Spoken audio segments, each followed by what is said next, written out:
At 2:17 local time, the Arabian Sea is doing what it does at this hour in October, existing in a state of warm, dark, absolute indifference to the concerns of everyone operating on or above its surface.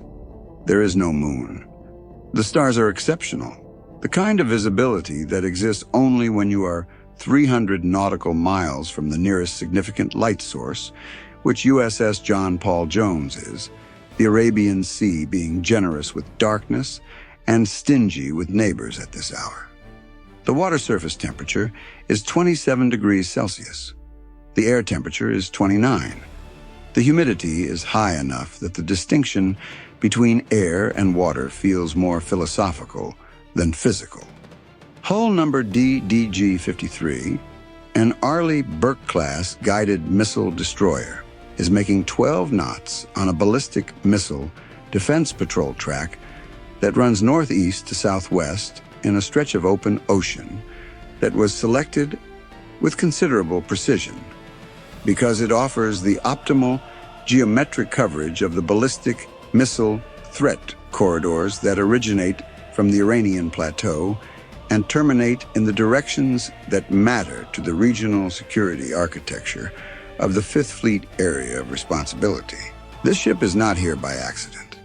This ship is here because somebody, at some point in the planning cycle, did the geometry and concluded that this specific rectangle of open ocean in the northern Arabian Sea was where you put an Aegis BMD capable destroyer if you wanted to intercept a ballistic missile launched from Iran toward the Gulf states, toward U.S. facilities in the region, or toward the general category of targets that Iranian ballistic missile doctrine has been publicly and enthusiastically discussing for the better part of 2 decades.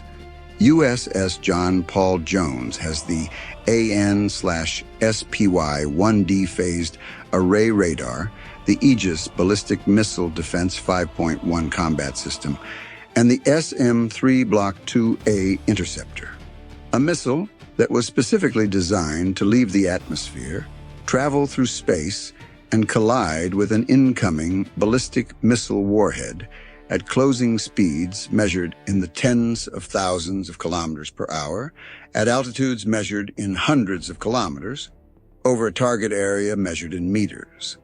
The SM-3 Block IIA does not intercept aircraft.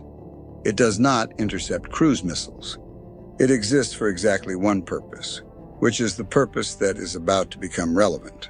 On the bridge, the officer of the deck is on midwatch.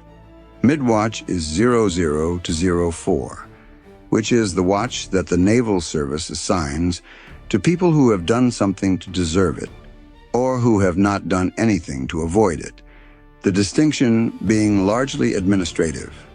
The bridge is dark, red lighting to preserve night vision, and quiet in the way that things are quiet at 2:17, 300 miles from land, when the sea state is calm and the traffic is zero. He has a coffee. It is the good coffee from the thermos he filled before coming on watch, because he has been standing mid-watch long enough to understand that preparation is everything, and the wardroom coffee at this hour is a decision you make once and regret immediately. He is watching a tactical picture that contains his ship, a surface contact 40 nautical miles to the south that has been there since 2300 and is a commercial tanker on a standard routing and nothing else. In the Combat Information Center, the Ballistic Missile Defense Watch Section is doing what BMD watch sections do during the quiet hours of a patrol that has not yet produced an event, maintaining readiness with the specific discipline of people whose job requires instantaneous response to a situation that arrives with approximately 4 minutes of warning, which means that the transition from nothing to everything has to happen faster than most human processes naturally support. The tactical action officer is tracking the same picture the bridge team is tracking, plus the sensor feeds from the theater missile defense architecture, the overlapping radar coverage from other assets in the region, the satellite cues, The infrared detection systems that watch for the specific thermal signature of a ballistic missile boost phase with the dedicated attention of systems that have been designed to see exactly that and nothing else. At 2:19, the infrared cue arrived first, not from the ship's own sensors. From the theater architecture, the overhead systems that watch the Iranian plateau continuously and report to the BMD network with a latency measured in seconds. The cue said launch, solid fuel motor ignition.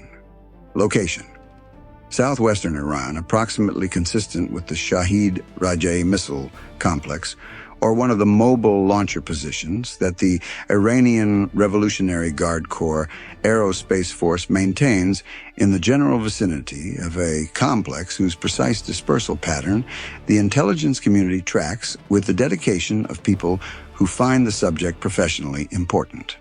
The cue said, trajectory assessment in progress. The cue said, initial azimuth consistent with a southeastern bearing. The tactical action officer had his hand on the BMD engagement authority request before the queue finished populating. The commanding officer was in CIC before the first track file opened. Here is what the Fateh-313 is and what it is not, and why the distinction between those two things contains both the genuine concern and the eventual comedy of the next 4 minutes. The Fateh-313 is Iran's domestically produced solid-fuel short-range ballistic missile, and it deserves the word credible in a way that many items in the Iranian military inventory do not. It uses solid propellant, which means it does not require the fueling time that liquid fuel missiles need, which means it can be moved, positioned, and launched in a timeline that complicates preemptive options considerably. Its range is approximately 500 kilometers. Its circular error probable, the radius within which 50% of rounds will land, is assessed at roughly 50 to 100 meters in optimal conditions, which is a genuine improvement over the Iranian missile arsenal's historical accuracy record, which had been measured in units that were kinder to fields than to targets. The Fateh-313 has a maneuvering reentry vehicle capability that provides limited terminal phase course correction, which means it is not simply a dumb ballistic arc. It is a smart ballistic arc, which is a meaningful distinction when the target is a specific building, a runway, or a military installation with defined boundaries. What it is not is a match for the system now tracking it. The SM-3 Block IIA interceptor that USS John Paul Jones carries was developed in a joint U.S.-Japan program at a cost that the Government Accountability Office has assessed across multiple reports, and that runs into figures with 9 digits before the decimal point. It travels at approximately Mach 15 in its terminal phase. Its kinetic warhead, not an explosive charge, a kinetic warhead. Because at those closing velocities, the physics of impact are more energetic than anything a conventional warhead could add, collides with the incoming reentry vehicle at an altitude where most aircraft cannot fly, in a vacuum where aerodynamics are not available, using a guidance solution that was refined by the AN/SPY-1D radar from the moment of launch detection. A single SM-3 Block IIA round costs approximately $12 million. The Fateh-313 costs approximately $800,000. The ratio here is not a procurement inefficiency. It is the price of the capability that makes the system worth having, and the accountants who have opinions about it are not the ones who live within range of the missiles it intercepts. But here is the vulnerability that the launch crew in southwestern Iran did not know existed, and that USS John Paul Jones's crew did not plan for, and that the universe produced with the specific creative indifference it reserves for coincidences that matter. At 2:11, 6 minutes before the infrared cue arrived, 8 minutes before the Fateh-313 left its launcher, the Aegis BMD system had initiated a scheduled calibration sequence on one of the AN/SPY-1D radar's 4 fixed-phased array faces.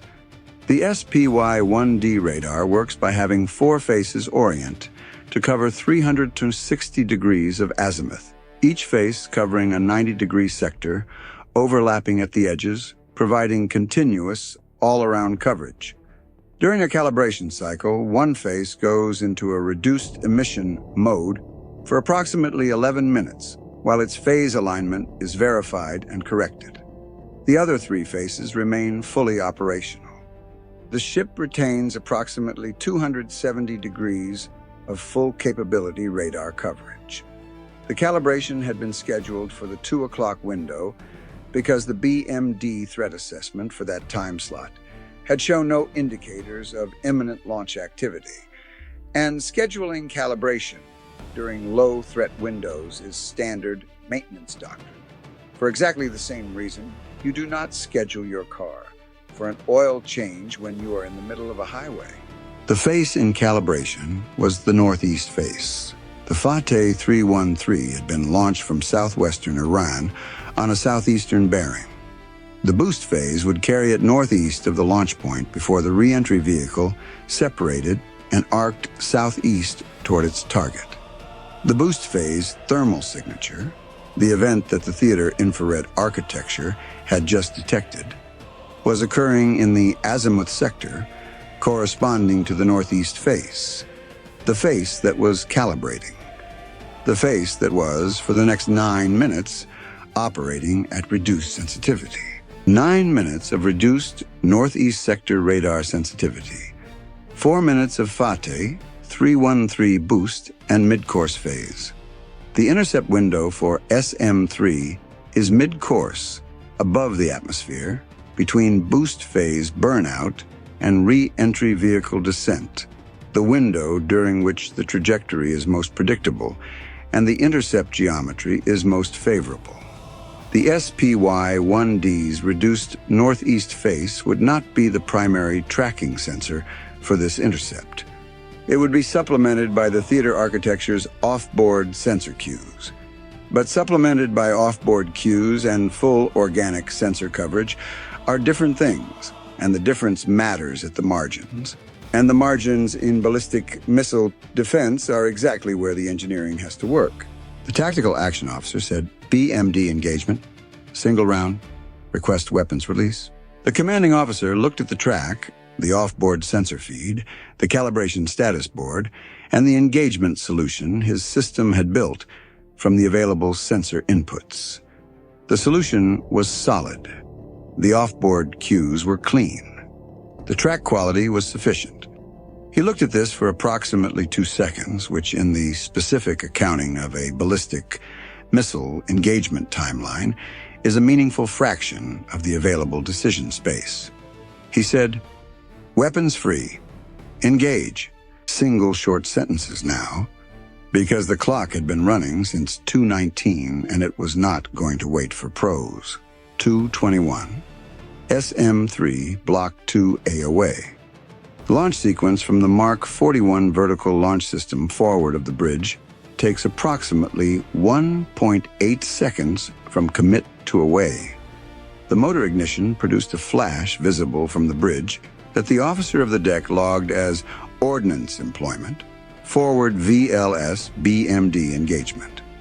He did not log his reaction to watching a $12 million missile leave the ship at 2:21 on a moonless night in the Arabian Sea, because the log format does not have a field for that, but the flash was, by all accounts, substantial. 2:21 plus 30 seconds, SM-3 above 10,000 meters, third stage motor burning, guidance update from off-board architecture, the northeast SPY-1D face still in calibration, the track quality from 3 faces plus off-board feeds, sufficient. The intercept solution, tracking, 2:22, SM-3 exoatmospheric, above 100 kilometers, in space. The kinetic intercept vehicle separated from the third stage and began its terminal guidance phase, receiving updates from the theater architecture with the specific precision of a guidance system that has been told where the target is and is now performing the geometry of meeting it there. The Fateh-313 reentry vehicle was at approximately 150 kilometers altitude, descending. The closing geometry was exactly what the engagement solution had predicted: 2:22 plus 40 seconds.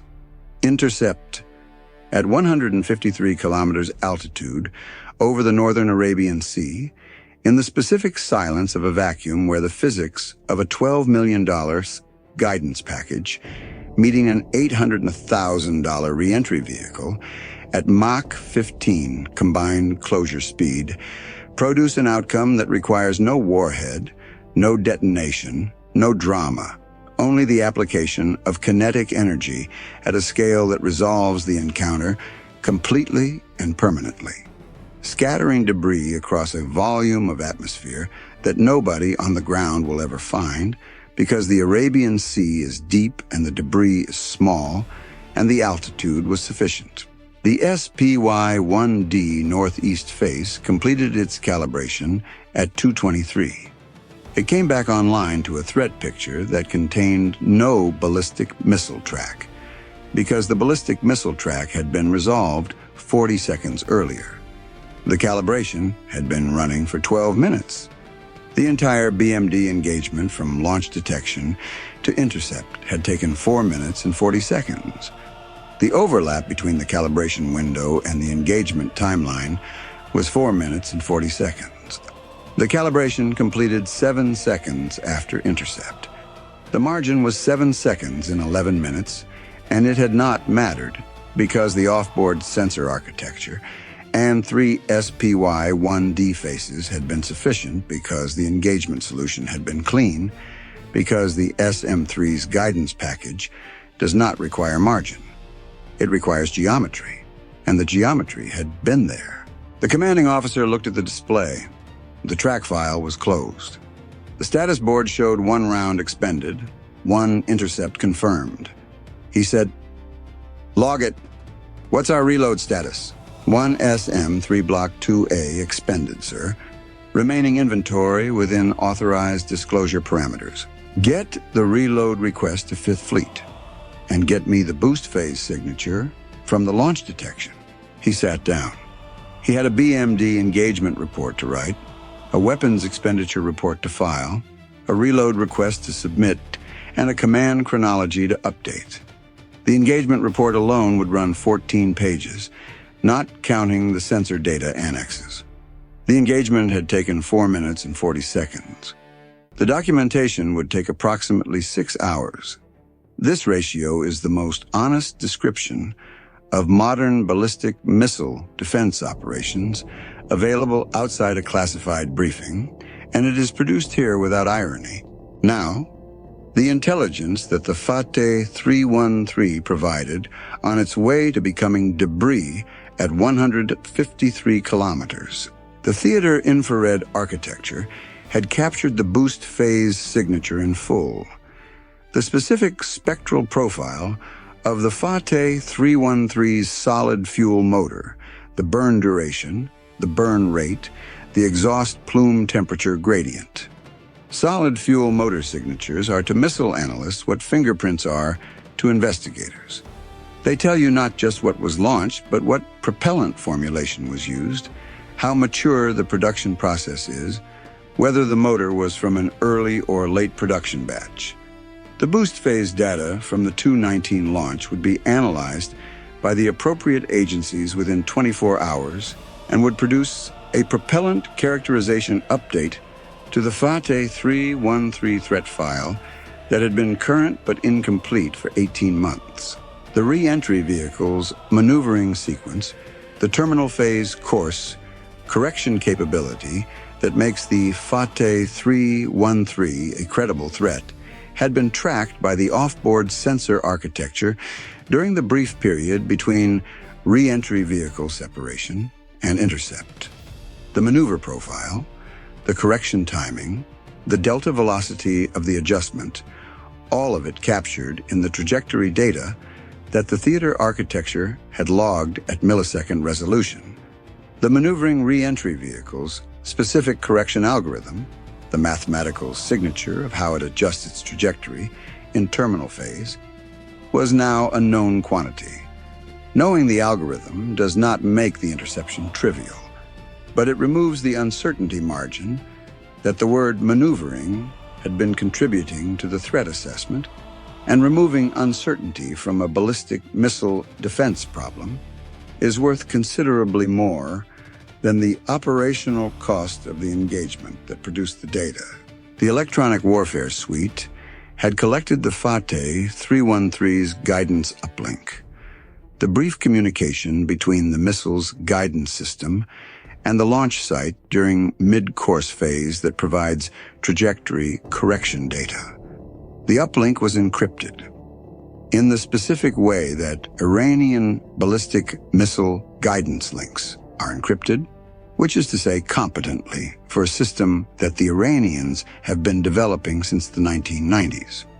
The encryption was not broken during the engagement, but the uplink frequency, the transmission timing, the signal structure, all of it logged, all of it added to the collection database that is slowly, across multiple engagements and collection events, building toward the characterization of that encryption architecture in enough detail to be operationally useful in ways that a single intercept cannot yet reveal.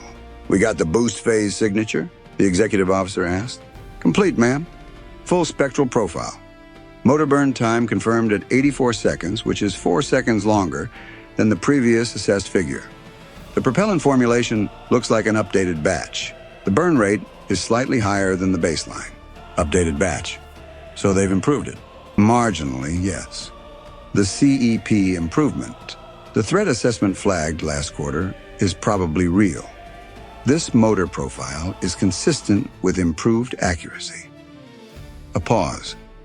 We've forwarded everything to 5th Fleet and CENTCOM. The propellant update will go to the appropriate agencies by morning. The executive officer made a note. It was a longer note than usual. Some intercepts produce more material than others. Here is the accounting that the Iranian Revolutionary Guard Corps Aerospace Force did not include in its mission assessment. The Fateh-313 had been launched toward a target that the mission parameters defined, apparently with genuine intent, toward whatever the targeting solution indicated, warranted the expenditure of an $800,000 ballistic missile at 219 in the Arabian Sea. The missile had performed within its specification. The solid motor had burned for 84 seconds. The re-entry vehicle had separated cleanly. The terminal phase maneuver had executed per its algorithm. From the launch crew's perspective, the missile had done what missiles do. It had left the launcher and proceeded in the intended direction. What happened after the boost phase was not visible from the launch site. The IRGCN Aerospace Force's battle damage assessment capability for a 0219 overwater engagement at a target 300 nautical miles offshore consists primarily of what the target reports or does not report in the hours following the launch. USS John Paul Jones would not be reporting damage. USS John Paul Jones would be submitting a weapons expenditure request and a 14-page engagement report and a reload logistics request that would put at least 3 people in the 5th Fleet logistics chain to work by morning. The Fateh-313 had cost $800,000. The SM-3 Block IIA that intercepted it had cost $12 million. The operational cost of keeping a BMD-capable destroyer on this patrol track runs at several $100,000 per week.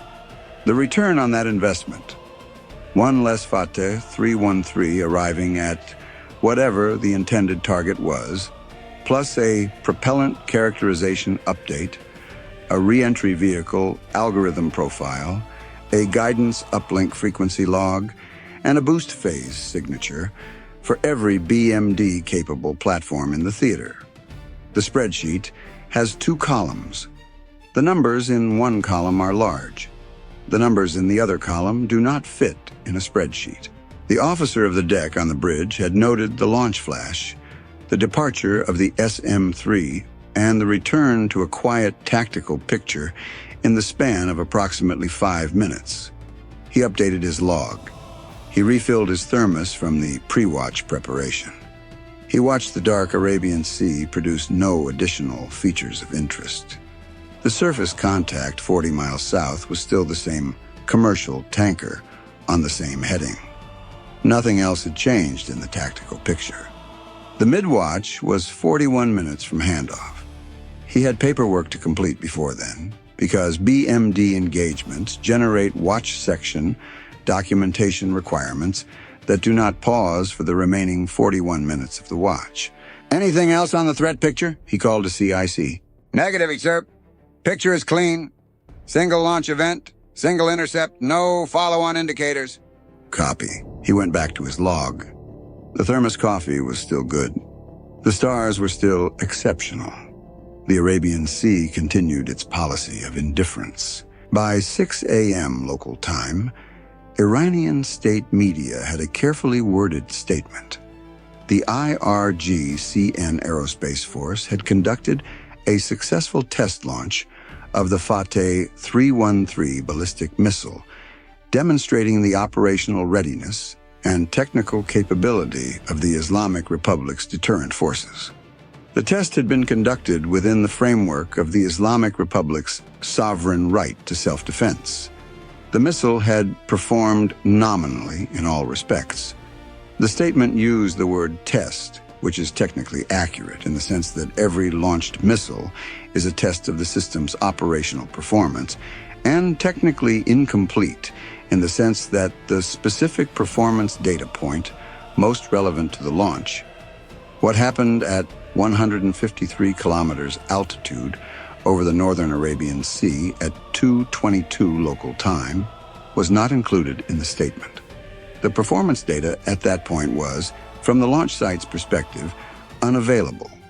The debris distribution data was available, but only to the oceanographic community in several thousand years, when sediment deposition patterns in the northern Arabian Sea might reveal anomalous metallic content at a depth of approximately 3 kilometers, by which time the statement's accuracy will be of limited practical interest. USS John Paul Jones's deck log for the engagement read 0219 to 0224 BMD engagement, single Fateh-313 class ballistic missile, launched southwestern Iran, SM-3. Block IIA employed, intercept confirmed 0222 plus 40 seconds at 153 kilometers altitude. No ship damage, no personnel losses. Northeast SPY-1D face calibration, complete 223. Picture nominal. The engagement report was 14 pages, not counting annexes. The annexes were classified at a level that means the number of people who will read them is measured in dozens rather than thousands, but each of those dozens will use the propellant characterization data, the reentry vehicle algorithm profile, and the boost phase signature in ways that make the 14 pages worth considerably more than their page count suggests. The reload request was submitted at 3:47. The logistics chain at 5th Fleet began processing it at 4:15 when the morning watch came on. SM-3 Block IIA rounds are not stocked at every port in the theater. The reload process involves coordination across multiple organizations and a timeline the maintenance officer described as achievable, with emphasis on the with emphasis part. Somebody in the logistics chain would spend most of their week on this. The engagement had lasted 4 minutes and 40 seconds. The paperwork would occupy more collective hours than that by a factor that the relevant spreadsheet would calculate and nobody would enjoy reviewing. The commanding officer finished his engagement report at 9:30. He filed it, forwarded it, and went to the wardroom for breakfast. The wardroom coffee was not the thermos coffee from mid-watch, but it was hot. The tactical picture was clean. The northeast SPY-1D face was fully operational.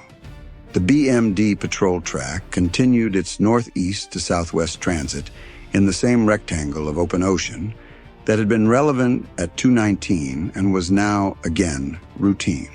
The Fateh-313's motor had burned for 84 seconds and produced an updated propellant characterization that the threat library needed. The maneuvering reentry vehicle had executed its correction algorithm and produced a behavioral profile that the engagement model needed. The guidance uplink had transmitted on a frequency and structure that the collection database needed. The system designed to intercept objects traveling at Mach 15 from the edges of space had intercepted an object traveling at Mach 10 from the upper atmosphere and found it in the specific professional vocabulary of BMD operators, routine. Somewhere, Iranian state television was running the launch footage again. The solid fuel motor burn was genuinely impressive imagery. A bright, sustained flame against the pre-dawn sky. The missile accelerating cleanly on its arc. The footage ended at boost phase burnout, as launch footage always does, because launch footage is what the camera can reach. What happens above the atmosphere, at 153 kilometers, at 222 plus 40 seconds, is not available to any camera on the ground. The story the footage tells is true until the frame it does not show. The frame it does not show is the only frame that mattered. Bye for now.